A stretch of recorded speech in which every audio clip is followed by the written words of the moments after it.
I know you're waiting for that beat to drop, and no, it isn't happening. Like, subscribe, hit that notification bell before you do anything else. Welcome back to the channel. My name is Zachary Smith. I am very excited to talk about this topic at hand today. I promise you guys, I keep saying it every single video. At some point, there will be a video on this channel that is not wrestling related. However, that day is still not today. But I will say this topic at hand requires more than just me to talk about, because unlike this guy, I do not like talking to myself. Welcome to the channel, Dante Turo. How we doing? I'm doing great. That was good. That was a good little talking to myself reference right there. I like that. I'm doing good, Zachary. We've been kind of playing this out for a little bit. I'm happy we got to get together and talk before we get to WrestleMania this upcoming weekend. Some big matches coming up, and I'm excited to talk about it, man. Yeah, you guys know Dante. I'm assuming if you're watching this video, you probably know Dante from his all his stuff on YouTube and stuff like that. I will absolutely be linking his channel down below. Be sure to subscribe to that. You know what? Let's take a second. Time out in the video. Go do that.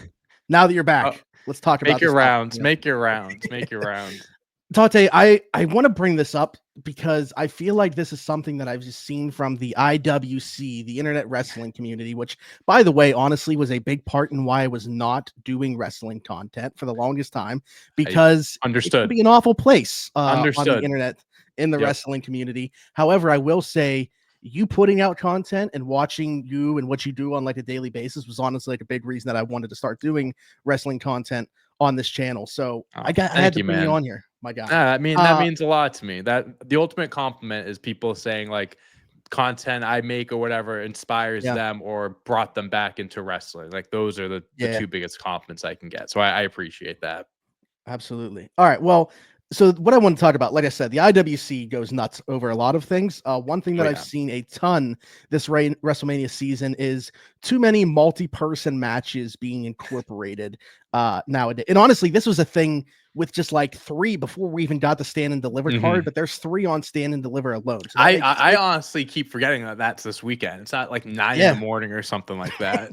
I got to get up. I got to set an alarm to watch that. Yeah. For the people that are going to be in Vegas to like do the same thing as we did you were in Philly last year, right? Did you go to Stand and Deliver there, or did you just do I didn't know. We missed out. We got in, I think, that morning. So we probably missed it by like an hour or so. And at that actually really fun show. I was jet lagged out. I was like, there's no way I'm making it anywhere right now.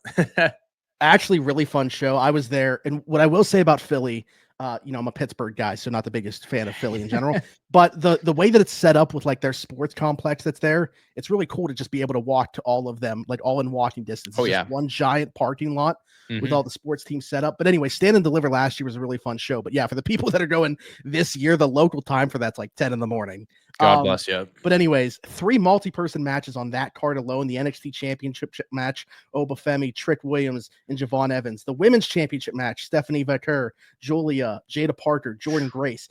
And then the ladder match for the Women's North American title, which still TBD or whatever they're doing. Like, I don't even know who the final participants were, but multi-person match there as well. I believe, actually, now that I'm saying it's a returning, which thank God that she is finally back.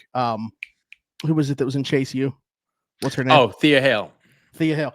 But from Pittsburgh, by the way. So very terrible that I just... There you go. I lost her name there for a second. And it's Lola Vice as well in the match. Those are the final 2 participants to go along with Kalani Jordan, Izzy Dame, Zarya, and Sol Ruka. But that whole thing was like... That whole thing was like kind of weird though, right? Like Julia vacates title, basically. I'll say vacates because of the way that they clearly did it.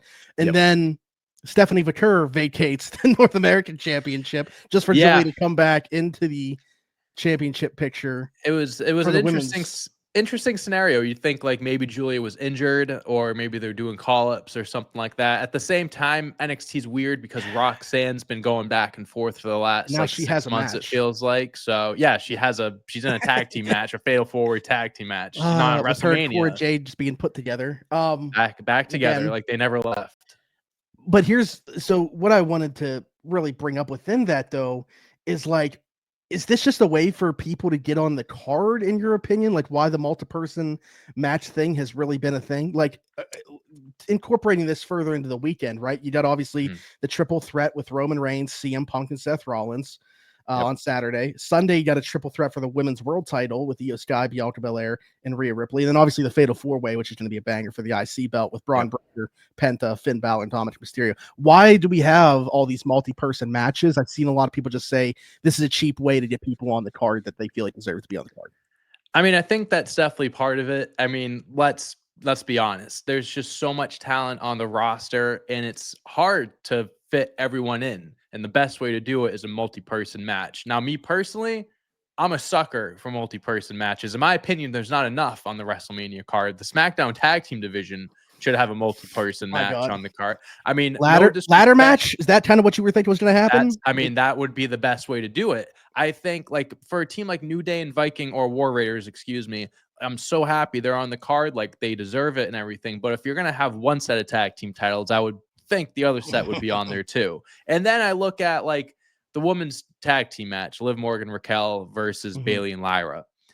In my opinion, I would have liked to have seen a more established tag team in place of Bayley and Lyra, and have there be a women's Intercontinental Championship match. We were just talking about no Roxanne. She was feuding with Bayley. Why? Dude. You could have done a triple threat match for the Intercontinental Championship. And then there are some instances where, like, I think personally the Roman, Seth, CM Punk, like, I'm all for it. Like, I'm excited for it.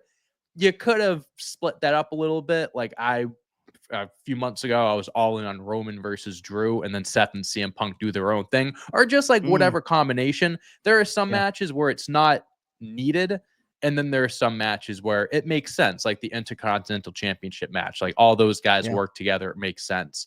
But yeah, I think it's a combination of it all falling in line together, like the IC title belt, and also just making sure people that you want on the card make it on the card. So yeah. Can I tell you what my original pitch was for the Women's Intercontinental Championship? You mentioned something that I do really like. I did a way too early WrestleMania predictions video, and no idea at the time whether she would be back in the picture or not.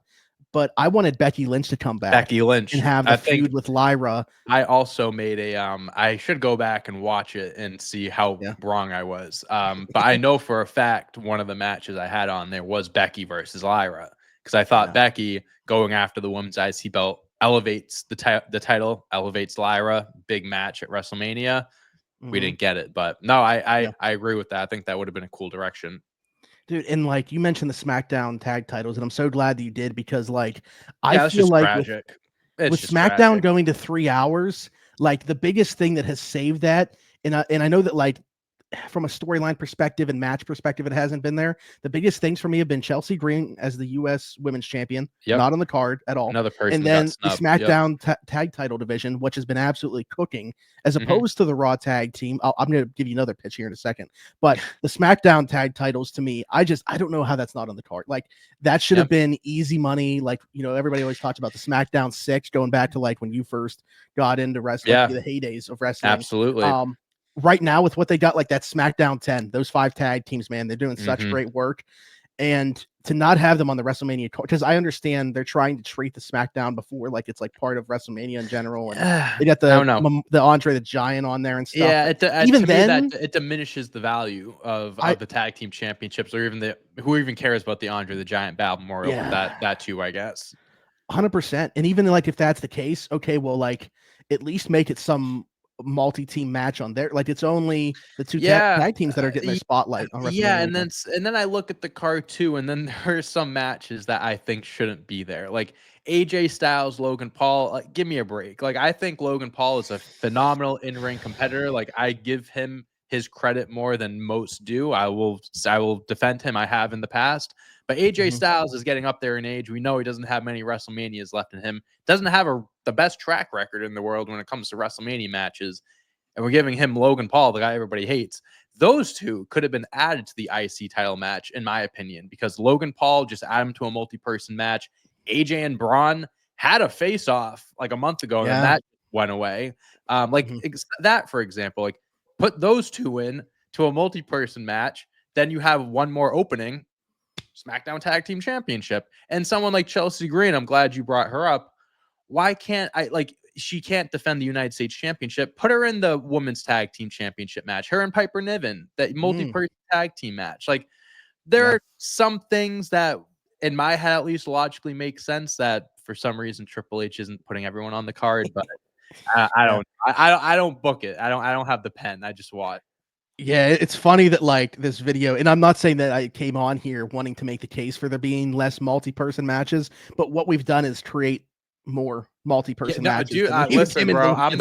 If you're trying to have a conversation about there being less, I'm the wrong person to have on here Yeah. because I am the biggest advocate for like ladder matches, for Mhm. multi-person, like all that shit. Like that gets me going. I love that match type.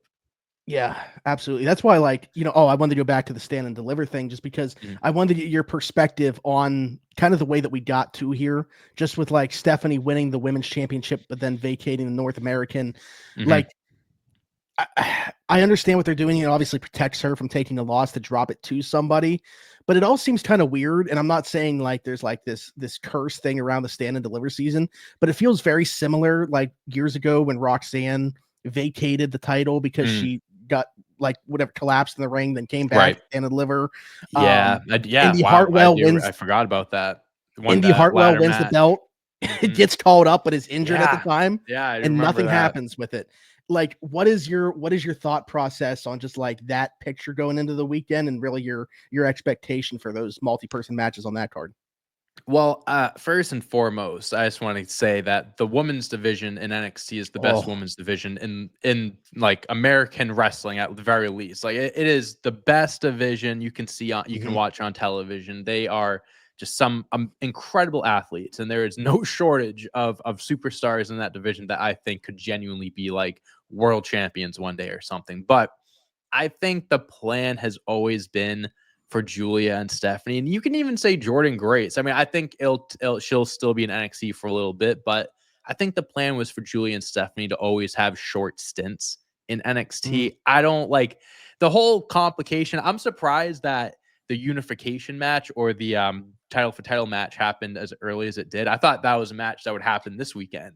And then, then we go with whatever. Julia gets brought up. Stephanie kind of has a little bit of a reign, then she gets brought up. But the way it's looking, if Stephanie does lose this weekend, I think it's a shoo-in that Julia and Stephanie get called up. They were in the Royal Rumble this past January or February, so fans are already like somewhat familiar with them, the main roster fans. I think this is a great opportunity to crown Jordan Grace the new champion because she's incredible. Like she is one of the best female superstars in the world, and NXT brought her in, adding to what is already the best division in women's sports. But I think this is a good opportunity to give the belt to Jordan so she can be the face of the division and then bring Stephanie and Julia up. I don't know if they're doing like a draft at any point after WrestleMania. Maybe I heard something. So if they do that, obviously that's the easiest way to do it. But yeah, I think this is kind of like I don't want to say passing the torch because they weren't in NXT for too long, but I think this is their transition to the main roster. Well, and Roxanne, who's may or may not be on the main roster, may or may not be in NXT, because with NXT in the main roster, they keep going back and forth. So I have no clue.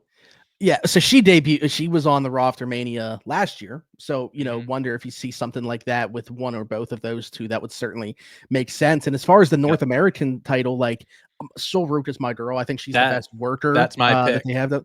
She's the most athletic. Pick. She is literally like female Will Ospreay. Like I love her, bro. She's incredible. So the way that I was looking at that, despite her holding the prestigious Speed Championship that she just won.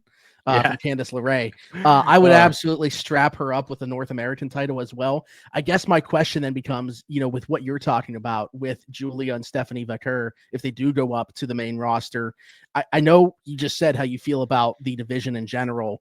Do they have the strength at the top of the women's division in your mind to be able to have those two go up to the main roster and still have enough challengers for Jordan Grace? So I think the women's division in NXT is you have a lot of great superstars that are like in the mid card right now, right? But are on the verge of becoming main eventers. And what makes, the women's division NXT so great is how they're able to develop and how stories are being told and how Shawn Michaels, even Triple H in the past has taken care of them. So even though you are potentially losing the two biggest names of your division and you're missing, like, you're losing two main event people and you don't have like two other ones that are as valued or have big of names, you Mhm. build up those mid carders like Kalani Jordan. I think Yeah. she is in like in no time. I think she should be in the main event picture. Sol Ruka, we talked about. Zaria, I think she's someone that could easily be in that picture Yeah. too. Jada Parker has been competing for belts. Fallon Henley, or is it Fallon? I always mess up Yeah. Fallon or Fallon Henley. Fallon Henley. I No, always Henley. mix Yeah. it up. But there's a lot of superstars that I think are there, and they just need that extra push. And I don't think that'll be an issue. I think they Yeah. will be able to build Well, up new stars. the reason that I said that is because my initial thought, like you, was like I would love to see Sol Ruka win this match and become the North Mhm. American champion. But I was like, do we bypass that and have her go to the main event scene and have somebody like Thea Hale win the North Yeah. American title? I Yeah. mean, listen, the beauty of having so many talented superstars is the main roster could do a raid and they could get like a few superstars at once. Like when draft Hmm. season, excuse me, when draft season comes around, it might not just be Julia and Stephanie. They might get Julia, Stephanie, Solruka. Fuck it. Maybe they think Kalani Jordan is ready enough to be on the main roster and they'll build her up a little bit. I just threw her name out, but there could Yeah. be some instances or a few superstars that they might look at or aren't featured on TV that much, but they have faith that they can turn them into something on the main roster. Yeah. And they have so many people, and I feel like they're always signing new superstars in NXT. So also, the rumor going around right now is Mariah May is looking to go to WWE. At this point, like I think that she could start in NXT. Like if Julia, Stephanie, Jordan are all going through NXT, I can see Mariah May also doing that. And if she gets added to that division, then there you go. You make up for one Hmm. of Julia or Stephanie. Yeah. There's been a lot of speculation. I don't know exactly when that contract's up, but it certainly sounds like her mind's It's made soon. up. Sometime soon. It sounds Yeah. like. Well, the rumor is that she told AEW during the Yeah. trilogy series that, Mhm. hey, I'm not going to resign, and that's why they had Tony Storm go over. So it Yeah. seems at this point it's a shoe in that she's at least going to WWE. I want to go back up to the main roster over the weekend to talk about one of those multi-person matches specifically Mhm. that we really didn't touch on too much, and that's the women's world title triple threat. Because I don't know about you, I was not expecting a title change to take place before we got here. I Yeah, thought we were same. going to see this get turned into a triple threat, but what I thought was going to happen, okay, Rhea holding the championship, Bianca wins the Elimination Chamber, and then I thought the Monday following, where Rhea had to defend against Io, like Liv Morgan or somebody would be upset about not winning the Elimination Chamber, get involved, another screwy finish, Yep. and Io once again gets screwed out of that title shot. So now it's like she's added to the triple threat. But instead, she takes the strap off of She just Rhea, won the whole damn thing. and it's like they decide when and when not the former champion actually gets to invoke a rematch clause. In this case, Mhm. they decided, yeah, she's going to, which is still something that I have a hard time I figuring out loved as a how wrestling Rhea fan. Ripley just like put her signature on the contract, and we're like, all Mhm. right, that's Yeah. all it takes. So I just wanted to get your thought on how we got here. Like, were you expecting a title change prior to, and how do you feel about this turning into a triple threat when everybody really has just been chomping at the bit for that Bianca Rhea singles match that we're at least waiting another year for? Yeah, I mean, the build has been it's been a roller coaster. I wasn't expecting a title change on the way to WrestleMania. Mhm. Like you, I was thinking like it was going to be a screwy finish in the rematch and then Io gets added because of it, whatever. When like Charlotte coming back and winning, initially I was thinking I wanted Rhea versus Charlotte because Rhea and Charlotte Mm, had two previous WrestleMania yeah, matches, one for the NXT Women's Championship, one for the Women's Championship, and now this one would be for the Women's World Championship. They're 1-1, so makes complete the sense. trilogy.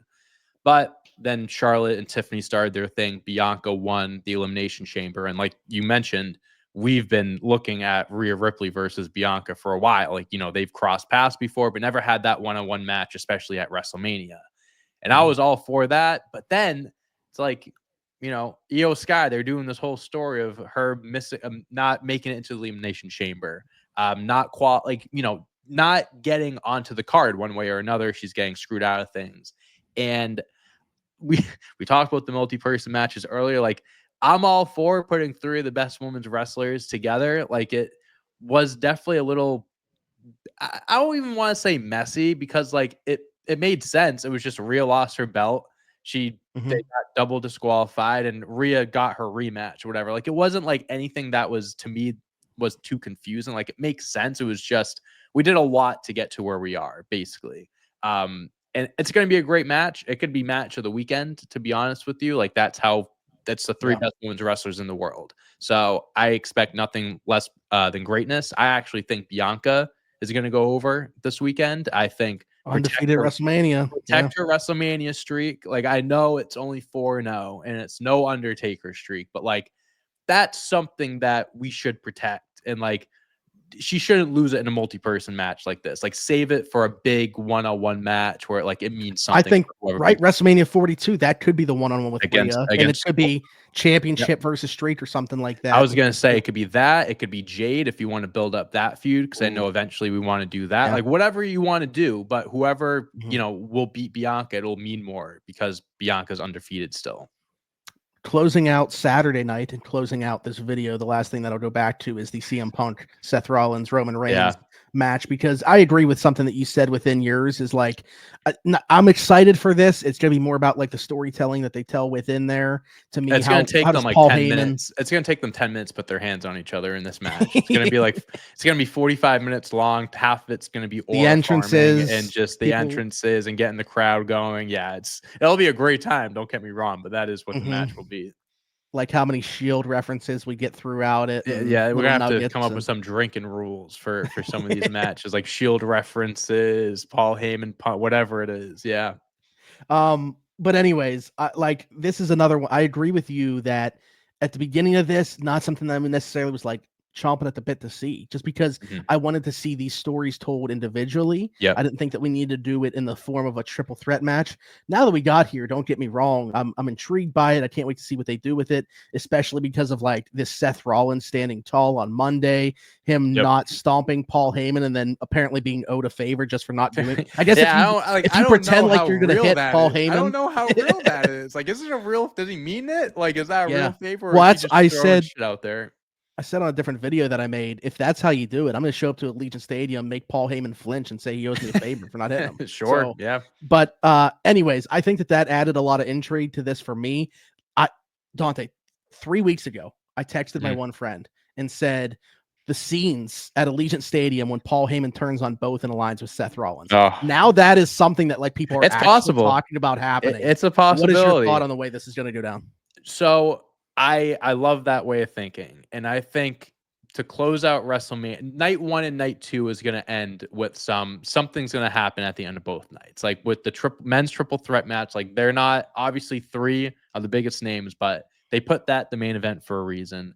And I'll tell you something what I think about night 2 when we get there. But night 1, I think Seth Rollins should win this. Like I think Roman and CM Punk are too caught up in their own little love triangle with Paul Heyman. I think that should be the story for the rest of 2025, or at least like that's your big match at SummerSlam, Roman versus Punk.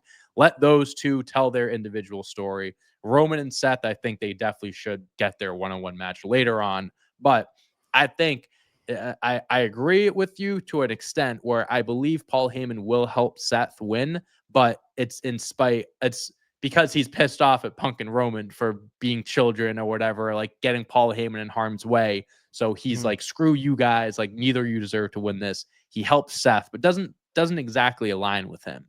Now, if you don't mind me jumping over to night 2, what I do think now this isn't, I'm not saying like, etch it in stone, put it in stone. This is what's 100% happening. This is just my hot take conspiracy. And if it does happen, you can point back at me in this video and say that I called it. Okay. Seth Rollins, night 2, is going to come out to help Cody Rhodes take down John Cena. And just when we think that he is going to put the chair in John Cena's back, he puts it in Cody Rhodes' back. And he aligns with The Rock and John Cena, because all this 3-2-1 bullshit doesn't mean nothing. The Rock is recruiting guys, okay? He did this to John Cena. He did the 3 the first time. There's got to be another member. There's got to be some sort of corporate group going on. And with The Rock not showing up in this build to the John Cena Cody Rhodes, I think we're saving something massive for the end of WrestleMania between John Cena potentially winning and how we get to that point. So I think Seth Rollins is going to be a big he could be a big fixture in WrestleMania this weekend in both main events. But that's just I my like it.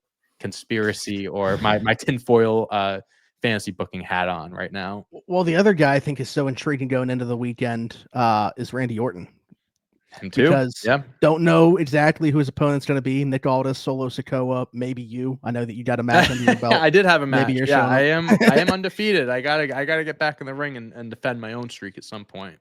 But poster boy, obviously, for the following PLE in his Yeah, hometown, in St. St. Louis. Louis. No matter who he Like, faces, he's got to win.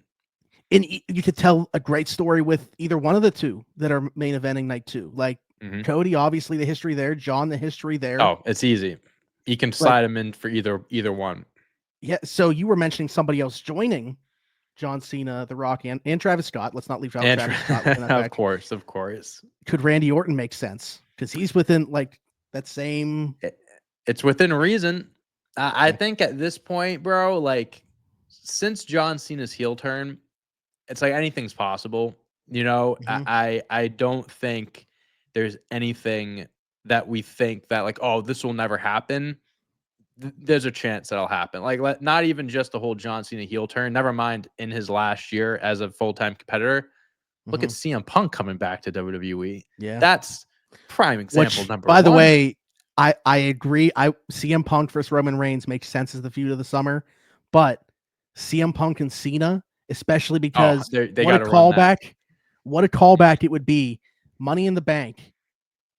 Obviously, when it was in Chicago, everybody remembers Yep. that pay per view. This year's Money in the Bank in the Intuit Dome in Inglewood, Las Vegas, which isn't like, or I'm sorry, Inglewood, California, which Mhm. isn't John Cena's hometown, but like where he resides now, being a Hollywood guy. Kind of a reverse It of could Money in the be. Bank 2011. I'm very interested with obviously who wins night 2 between John Cena and Cody Rhodes because obviously the decision like now it's like, all right, what do we do next? If John Cena wins, he's the champion. He's been talking about not showing up and going home with the belt. Like, is he going to defend the belt rarely? Is he going to show up? Like, he has all these appearances booked, but is it like via Mhm. satellite or something? Like, is he going to have those matches we want him to have with the Randys, the Yeah. Punks? Like, because at this point, he's had 2 matches, the Royal Rumble match and the Elimination Chamber Yeah, I match. think a So lot of people are disappointed based off like I the don't expectations people think we're created. gonna get a lot of the dream matches or callbacks that we Yeah. wanted, but I do think we will get the big ones, like CM Punk's, the Randy Ortons. I think we 100% have to get those. But like if Cody wins, now it's like, well, we just turned John Cena heel, and now he Yeah. lost his first big match. Like Mhm. what do we do now? Like we have 8 months left. Like we still have a lot of time left on this retirement run, but I'm very interested to see like because that obviously changes the direction of the rest of the year. So I don't I'm torn of what they can do. Honestly, I can see both things happening.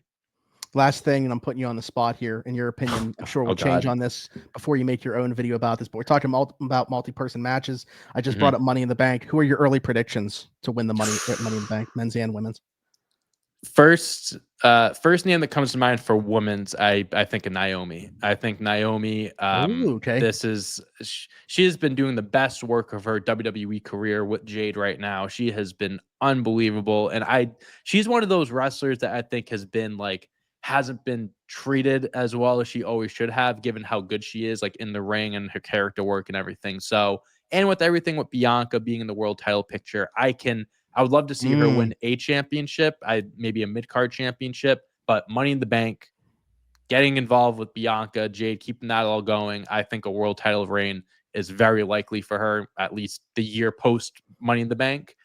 And then men's is interesting because before all this happened, like very early, like Jey Uso would have been someone that I thought could have won Money in the Bank for the men's. I think of like LA Knight. I think that's someone that could do it. Jacob Fatu maybe, but I think he'll be mm, I think he'll be, yeah. with the US belt and hold on to that. But men's, this is a tough one that you put me on the spot for. I'm gonna say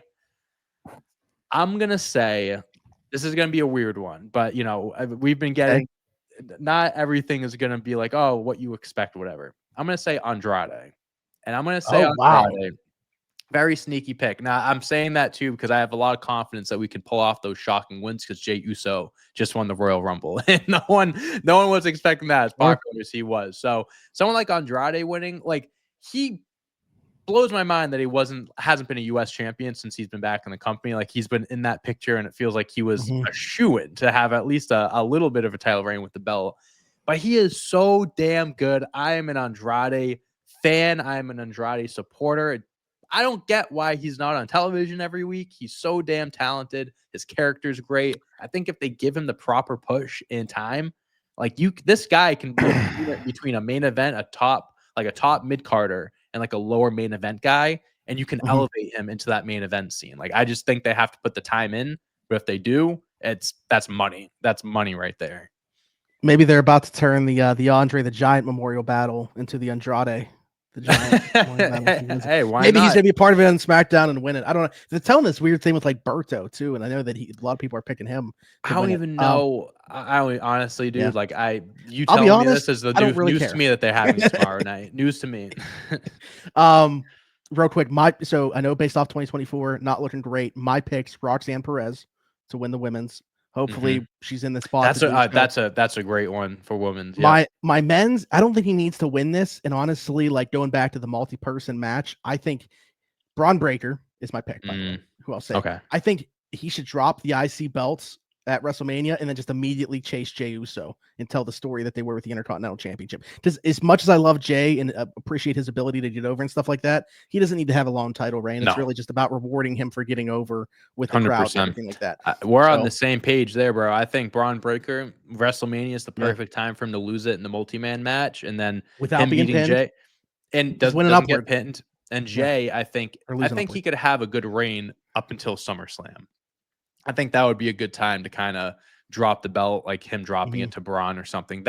Braun is my pick to be the next world heavyweight champion too. So we're on the same page there. And Braun can, like, even though it's like Money in the Bank and you can be like heelish with it, he could do it in like a badass way where he's like, I have the briefcase, but I'm telling you right now, I'm challenging you at SummerSlam. I think he's the future. Him and Jacob Fatu, I think. This is I'm not comparing them to these two stars. I'm comparing the situation of like these two getting brought up at the same time as these two.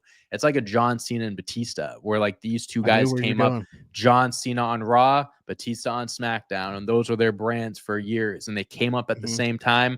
I think Jacob Fatu and Braun Breaker are the same way. Honestly, I think both those guys you can write in as guys that can win a world championship at the end of this year. If they push Jacob like they have Braun this past year, they could waste no time. Like those two guys have the brightest futures. Then I don't want I can go on and on about them, but yeah, I'm very excited to see what the future holds for them this year, especially Braun Breaker if he's involved in the world championship picture. And my other guy that I thought of before we get out of here, because I've taken up too much of your time, it could probably just BS all day, is Carmelo. But like Carmelo, the booking has been on. Like, what's he doing with Miz? That's someone that I was also gonna mention for Money in the Bank potentially, but it's just they haven't done anything with him on the main roster, or at least Andrade. Like he is a well-known name. He's been in WWE. He was in WWE years ago and everything, so you can make it work. Carmelo, you're putting him with the Miz, like you mentioned. What do they call him? I don't even know what the Melodo Miz. It's ass. It's so bad. And like, no offense to the Miz, like I think like he's earned everything that was given to him. Like he worked hard for everything. But in the year of 2025, I want Carmelo far away from him. It's not working.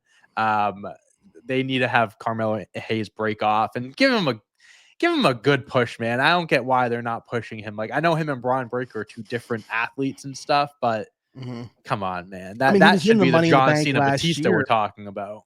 Yeah, he was in Money in the Bank last year, and I kind of thought like that would be like a breakout, even though I didn't expect him to win it.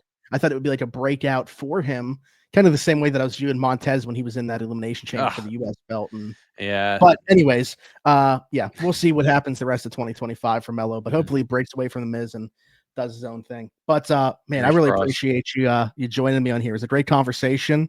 Absolutely. No, I appreciate you having me on, Zach. I'll always be happy to come back on if you welcome me back on. We'll have to make that happen. But like I said, I'll throw your stuff in the description so people know where to find you, but go ahead and tell the people where to find you as well. I'm not hard.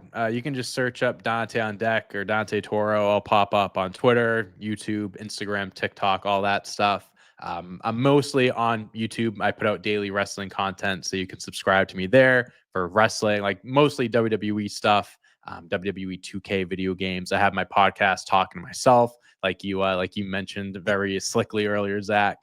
So yeah, you can subscribe to me on YouTube, follow me everywhere else, and yeah, I appreciate you having me on, Zach. Again, I had a blast. Anytime. Be sure to like, subscribe, hit that notification bell. If you are still here, we appreciate you guys tuning in for this. I will be back for another probably wrestling video, even though I continue to say there will be other stuff on this channel. But hit that notification bell so you know when something's posted. And you'll find me everywhere, Zachary Smith, PGH. One big last shout out to Dante for joining. We'll see you guys next time. Bye-bye.